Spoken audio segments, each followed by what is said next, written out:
هي شجرة ممتدة بجذورها في الأرض الطيبة في قلب الريف المصري. لما الكل تحت ظلتها من حر الصيف وبرد الشتاء يقع ورقها، وتدخل شمس الحنان وتدفي كل اللي حواليها، وتصنع بخيوطها الذهبية عمر ممتد وقلبه حلم جديد. تعالوا ندخل في حياة الست أميمة ونتعرف على مشوار كفاحها في الحياة.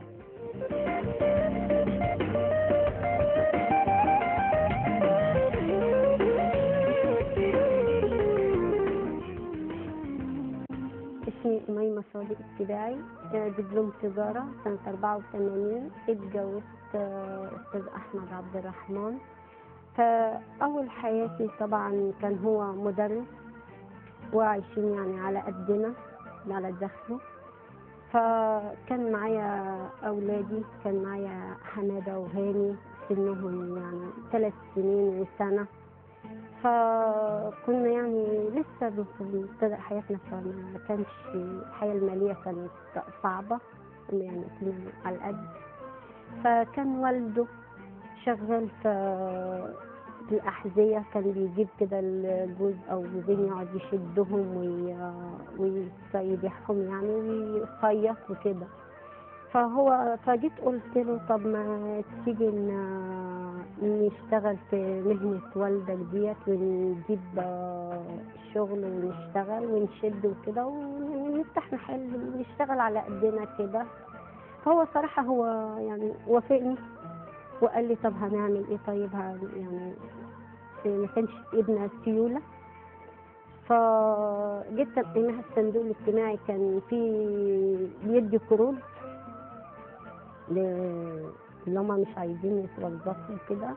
فجيت قدمت بالمؤهل بتاعي، فهم الصراحة وافقوا وادوني. أخدت من الصندوق الاجتماعي 10,000 جنيه. فجبت مكتب وجبت مكنة الخياطة وادوني يعني. رحت جبت الجلد وجبت الخامات اللي أنا عايزاها، جبت جلد وجبت نعل وجبت قوالب. وبدأت أنا وجوزي نشتغل فضيت أوضة في البيت عندي، حطيت الحاجة دي فيها وبدأنا نشتغل. لأن كنت أنا عايشة معاه في بيت أرياف بسيط، يعني لسه كنا في أول فرق، يعني عايشين مع والدته ووالده. لو بقيت بيك سبحان الله، ليه تشغل بالك يا عبد الله؟ دنيا غريبة بطبعها، بحلوها وبمرها، عمرك ما تفهم قصدها وياك تقول بدأنا نشتغل. كان معايا حمادة وهاني عمرهم صغير طبعا، فكانوا عايزين رعاية مني جامدة يعني. فنظمت نفسي من الصبح. جوزي كان بيروح الشغل، كان بيجي يديني يفصل لي على الباطس، يعلمني الحاجات اللي انا هعملها، وكان هو يمشي على الشغل. كنت انا اقوم بدري اخلص شغل بيتي واروق واطبخ اذا كنت هطبخ. فبدأت بقى ايه اقعد اقص الشغل اللي معايا واجهزه لما عبال يجي جوزي من الشغل. فولادي كنت بقى بعودهم يقعدوا جنبي يلعبوا كده، يعني اطفال يعني كده. فبدأت أقلمهم على إنهم يعني يقعدوا جنبي كده يشتغلوا يلعبوا. ستهم كانت بتاخدهم مني. بدأنا نشتغل، بدأت أوصل الباطس وأجهزه له، يجي هو من شغله يعني يتغدى وكده ويبدأ يدخل معايا، ندخل نشتغل في الأوضة اللي احنا عاملينها لشغلنا دوت.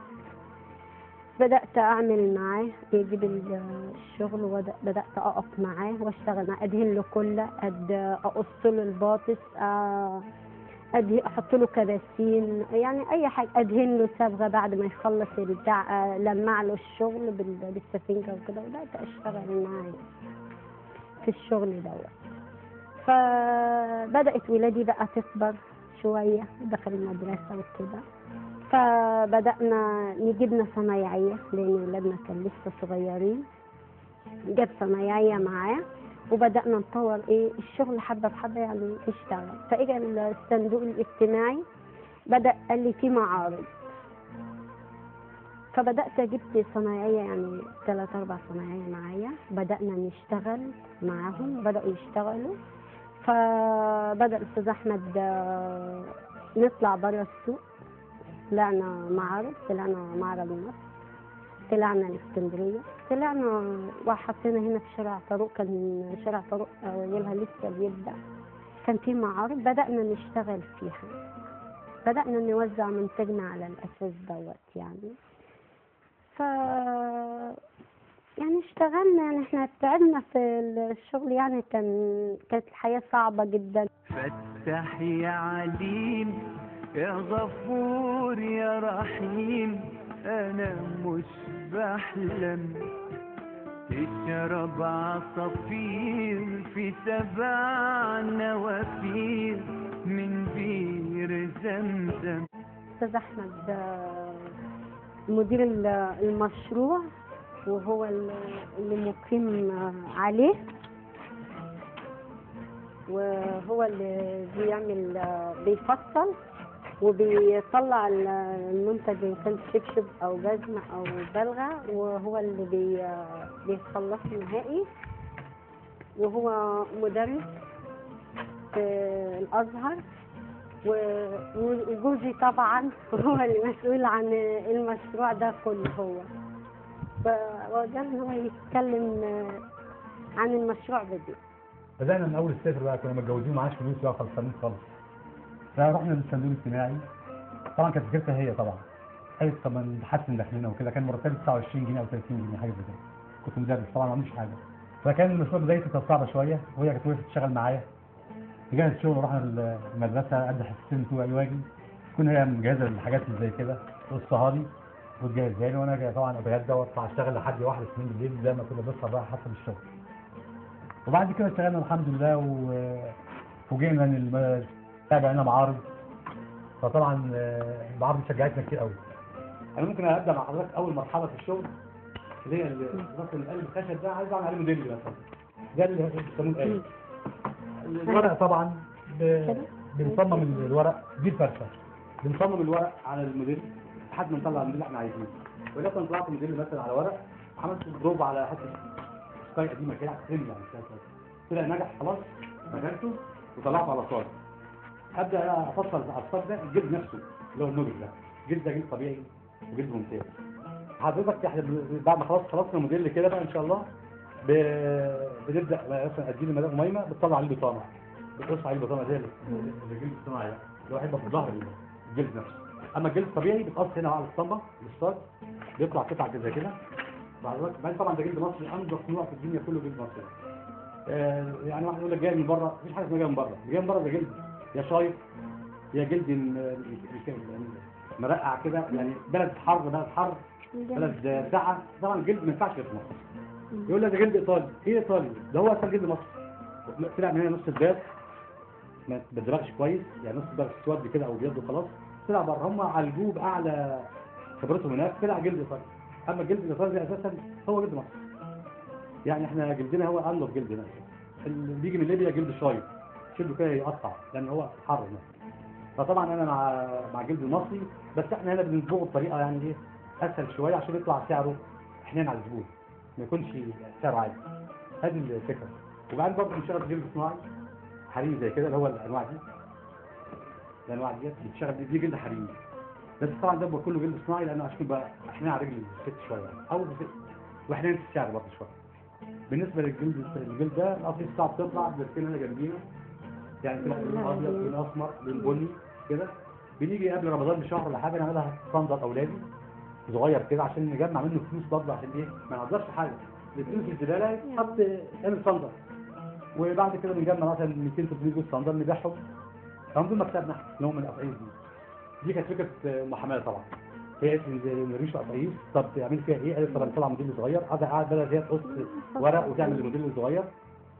وممكن برضو بنطلعوا موديلات صغيره زي كده ده هي وبيقضي مصلحه يعني. فدي كانت فكرتها هي. كنا بنرمي في الزباله بقى فلوس كتير قوي يعني كل كانت بترمي في الزباله. طبعا ما عادش بترمي في الزباله دلوقتي بتعمل قطعيف ويطلع صندل صغير يعني الصندل دي تنفع حته في جنب كده كرتونه بتاع ما عادش نرمي حاجه.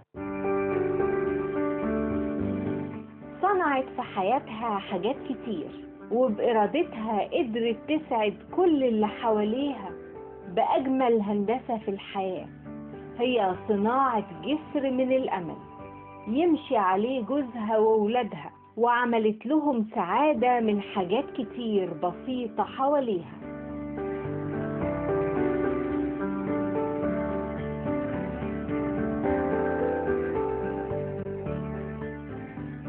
بدأنا يعني بيجي علينا أيام طبعا زي شهر رمضان، طبعا كل شغل وشقة، فاحنا كنا بنسهر طول الليل طبعا نشتغل، وبالنهار نطلع نقف في المحل بره.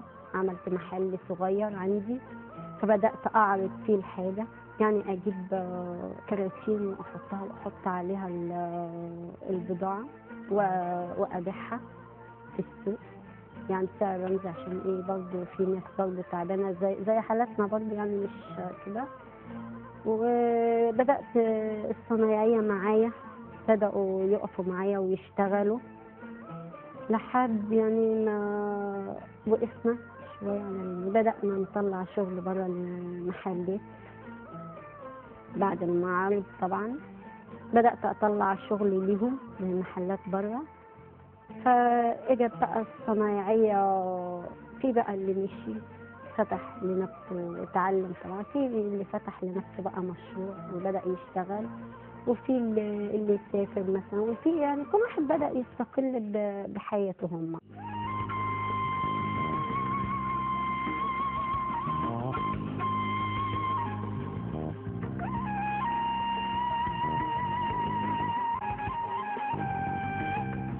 حماد ابني هو اللي بيشتغل على المكنة، وبرضه بيشتغل مع ابوه برضه بيشد جزمة او شبشب او اي حاجة زي دي، وهو واخد دبلوم زراعة. انا بدات حياتي كده، كنت لسه صغير مش اعرف حاجه، كنت اعرف والدي وكده يشتغلوا، انا اجي المدرسه ما اعرفش يعني، اشوف بيعملوا ايه، اتعلمت واحده واحده كده. مره مثلا بابا يديني حته مثلا جلده او كده، يقول لي خد قصها العب فيها، ما كنتش اعرف يعني قلت اعمل زي ما هو بيعملوا، اتعلم كده مثلا اقص شويه العب. جيت مع مرحله مع مرحله بدات اشتغل، بدات اجي المدرسه مثلا احب كده اخش لوحدي من غير ما حد يقول لي خش، اخش لوحدي ابدا اشتغل، امسك مثلا مقص، اقف على المكنه كده. بعد كده كبرت واحده واحده كده بدات والدي تعتمد عليا شويه، اداني شويه شغل اخلصه اعمله، كل شويه مراحل بتتطور معايا. اجي بعد ما خدت اللي عندي ما بدات لقيت نفسي كده مره واحده كده صنايعي. والدتي يعني كانت مثلا كنت انا اخلص شغل كده، كانت تيجي مثلا تقف معايا برضه تساعدني، تقص مثلا معايا، تسلك خير، تلزق كله مثلا معايا، انا اشتغل مثلا عبال ما عشان مش ناخد وقت يعني، نخلص شغل بسرعه برضه وننجز في نفس الوقت عدد كبير وكميه كتيره يعني. عبال ما اخلص شغل تاني مثلا لازم شغل تاني، بدل ما اقعد مثلا من غير شغل او كده، هي تجيب لي الشغل اخيطه في نفس الوقت يعني. والحمد لله مثلا لو في مثلا توك ولا حاجه مثلا بتدكك معايا مثلا توك، بندككها مثلا عبال ما الاباجين نفس النظام برضه، اباجين زي كده مثلا ليه كبسونه بتقعد مثلا او خياطه في نفس الوقت، تقعد مثلا تكبسنهم، تخرم لي مثلا تخريمات كده مثلا احط فيها كبسون او كده.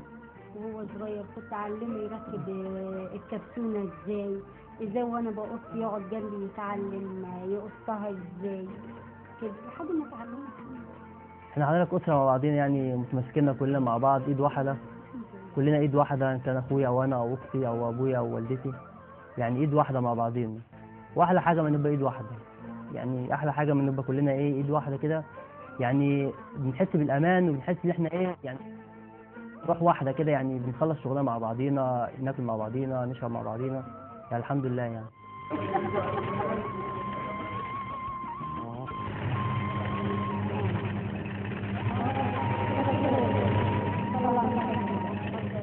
ابني هاني دوت بيشتغل يعتبر جزمجي، هو اللي بيشد كان شبشب او جزمه او بلغ او اي حاجه من دي، هو اللي بيشتغل.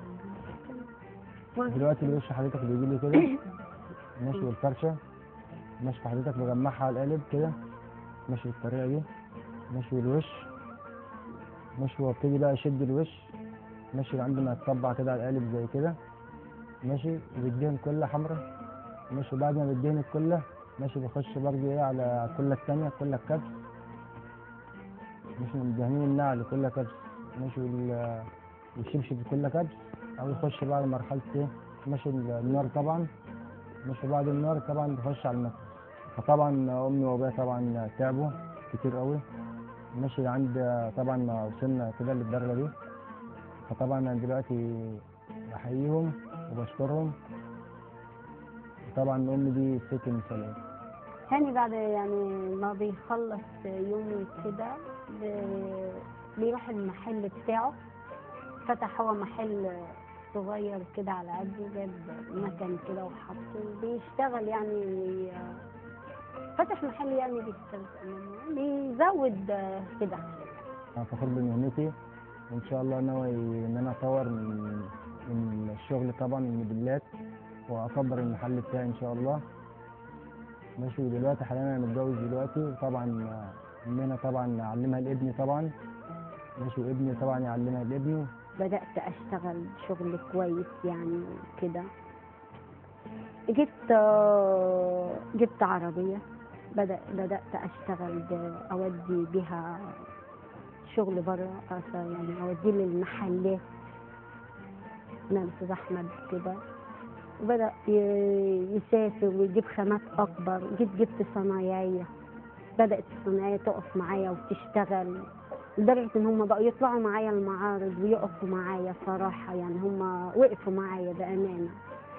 فبدأنا نطلع معارض كتير، فتحت محل، يعني بدأت أوضب المحل، بدأت أوضب البيت. كنت عاملة الورشة ديت في بيتي بقى، كنت عاملاها تحت في بيتي.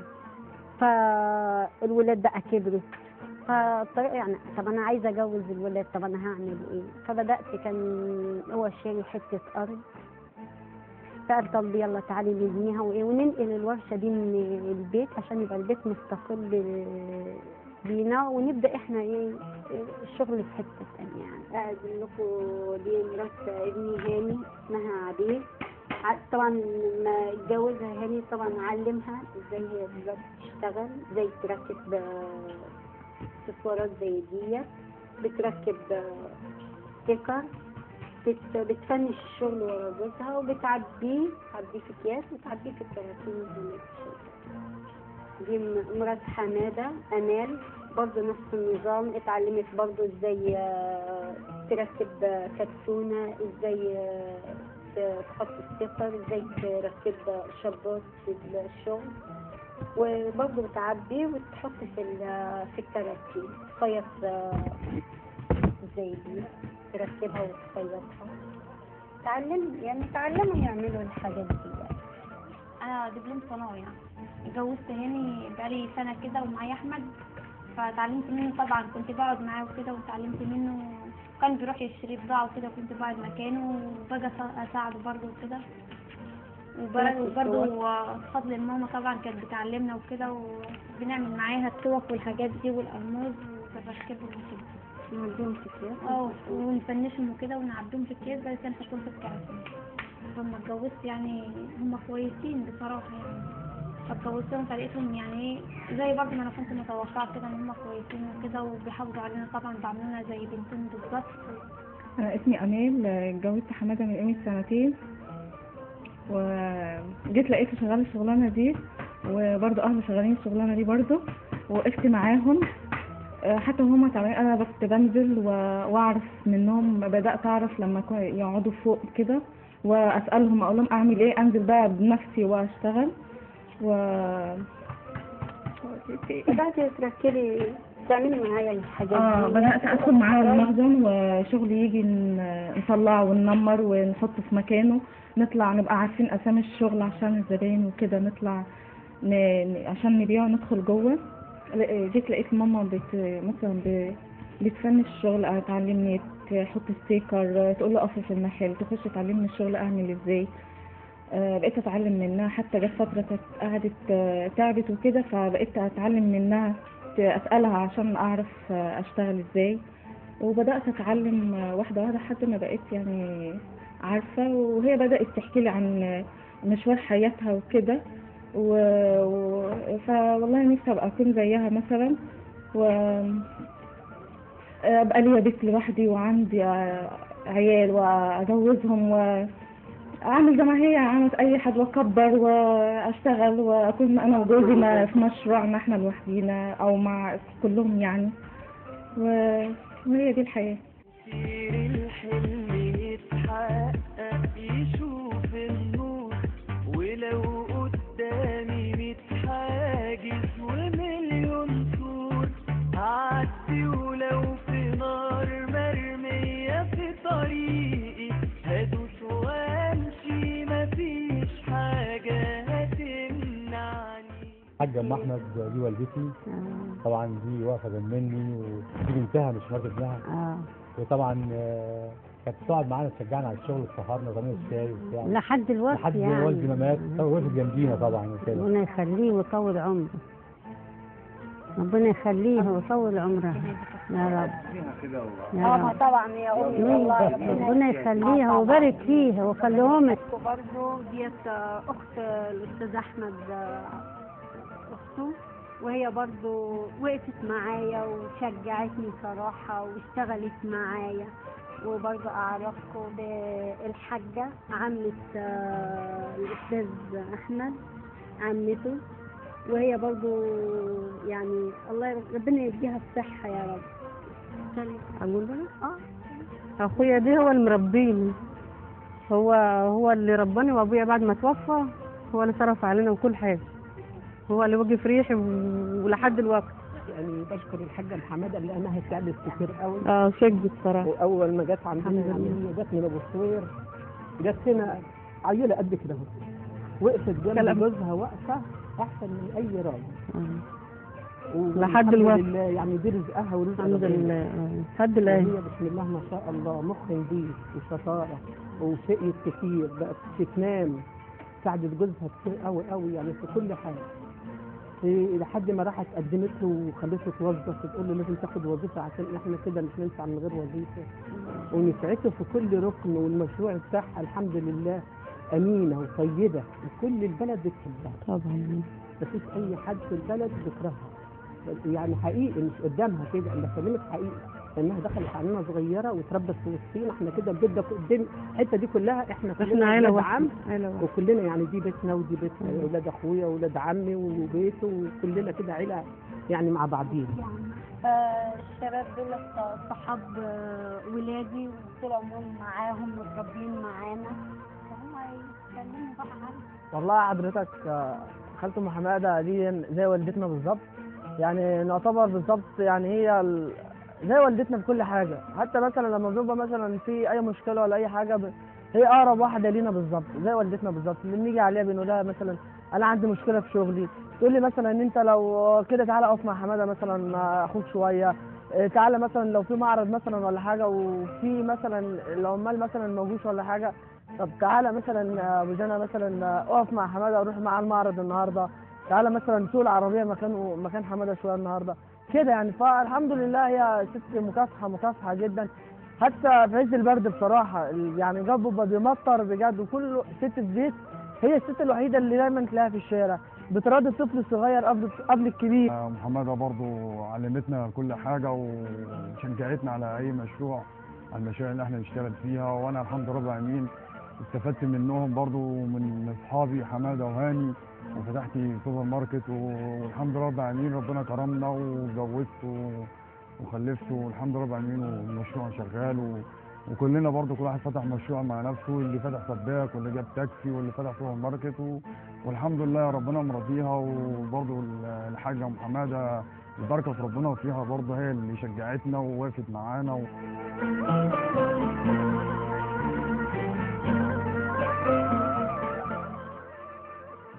خلصنا يومنا الشغل كله، قفلنا من محل الورشة وجينا بقى خلاص احنا قعدنا في البيت بقى فبنبدأ نشوف احنا عملنا ايه صح ايه غلط، ايه نعدل في الشغل اللي احنا عايزين نعدله لليوم التاني. طب ده نغيره، طب الموديل دوت ماشي ولا واقف. وبنبدأ نشوف هنعمل ايه، نتعشى نشرب شاينا وكل واحد بقى من الولاد يطلع شقته. دي اساسا مهنتنا وما نقدرش نتخلى عنها، احنا بنشتغل فيها بحب مش بمكسب يعني، والحمد لله بتدينا مكسب برضه.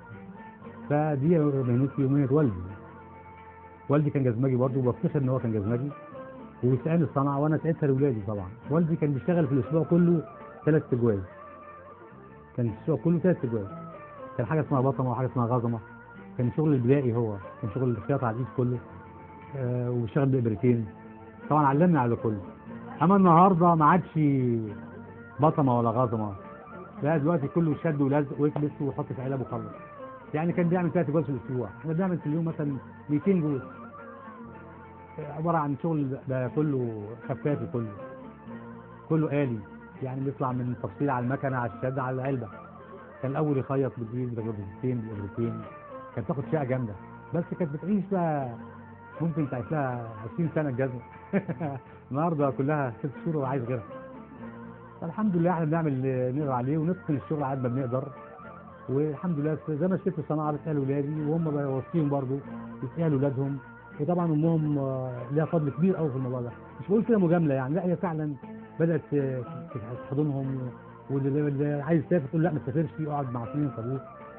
كذا مره حماده عايز يسافر تقول لا اقعد، طب خد الفلوس اللي انت عايزها، طب اشتغل احيي مهنه والدك، ده مهنه تجيلك امان من الفقر وكده. بقى عملت تديهم كلام حلو كده، وهي تقعد تعمل لهم التوك وتعمل لهم قصايص وتلم القصيص اللي جنبينا. اخر السنه اتعمل في شعبان او في رمضان نطلع مثلا 100 جوز بلوز صغير كده تجيب مصاريفنا من القصيص التريننج دي. هي كانت فكرتها هي اساسا، قالت تلم القصايص ونعملها صندل صغير او ليه، والامور تمشي الحمد لله يعني. ومهنه كويسه وادتنا الحمد لله يعني، كنا من مفيش والحمد لله ربنا كرمنا يعني، مستوره والحمد لله.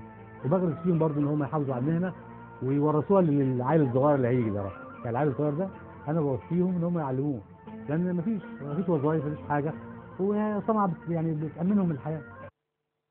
انا قاعد في المحل لقيت واحد دخل عليا بيقول لي خد الجزمه ديت، كان فيها شغل وكده. قال لي الجزمه ديت جدك عاملها لي في فرحي، وهو سنه انا يعني في نظري عنده يعني 70 سنه في الحدود دي كده، 60 في الحدود دي، يعني راجل كبير. انا وقفت كده يعني مش صدقته. قال لي قعد يقسم لي، قال له اقسم بالله جدك اللي عاملها لي. يعني انا حتى سالت والدي قال لي مين، قلت له كذا كذا كذا، قال لي فعلا. يعني جزمه ورقبه ديت صراحه بتاعت المعلمين دي، اللي هي ماسكين من الجنب دي، لها حته مره كده بتشتغل المعلمين. فبقول له مش معقوله يعني. قال لي والله دي ابوك. فانا ببص الجزمه قلت له فعلا شغل ابويا. وبرضه بقول لكل ام ان هي تنمي في اولادها ان هم يدوروا على صنعه ويشتغلوا، لان الوظيفه النهارده ما بتاكلش عيش وما بتجيبش حاجه.